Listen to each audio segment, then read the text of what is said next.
আপনাদের বউ আছে কার কার একটু হাত তোলেন। বউ আছে কাদের? আপনাদের বউ আছে, শীতকালে খুব মজায় ছিলেন আপনারা। আচ্ছা, হাত নামান, হাত নামান।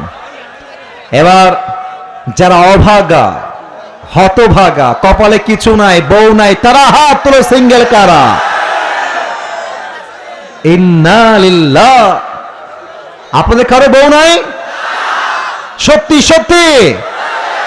এ আমি বিশ্বাস করি না। আরে হাত নামাও, হাত নামাও। আমি দোয়া করে দিই, আল্লাহ যাদের বউ নাই সবাইকে তুমি দিনদার নেককার বউ দিয়ে দাও। পড়েন সবাই আমিন। অনেক বাবারাও আজকের মাহফিলে এসেছেন, কি বলবো দুঃখের কথা, যার জীবনে বউ নাই তার জীবনে আসলে কিছুই নাই। যুবক ভাইরা, আমি অলওয়েজ বলি, যুবকদের চরিত্র কম্বল দিয়ে ঠিক হবে না, ল্যাব দিয়ে ঠিক হবে না। যুবকদের চরিত্র ঠিক হবে একমাত্র বিয়ের দ্বারা, একমাত্র বইয়ের দ্বারা। আব্বা বোঝে না রে, আব্বা বোঝে না। আল্লাহ আমার আব্বা জানদেরকে বোঝার তৌফিক দান করে। পড়েন সবাই আমিন।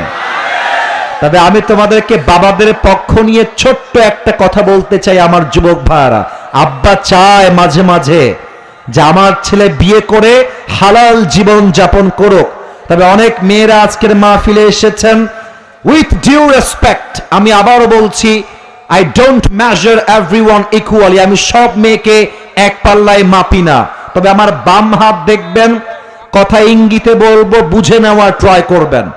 আজকালকার ৮০% মেয়েরা এইটা ছাড়া বিয়ের পিড়িতে বসতে চায় না। আর অনেক মেয়ে তো এমনও আছে, টাকা পাইলে কে টাকলা কে বুইড়া দেখার সময় নাই, টাকলার সঙ্গে বিয়ের পিড়িতে বসে যায়।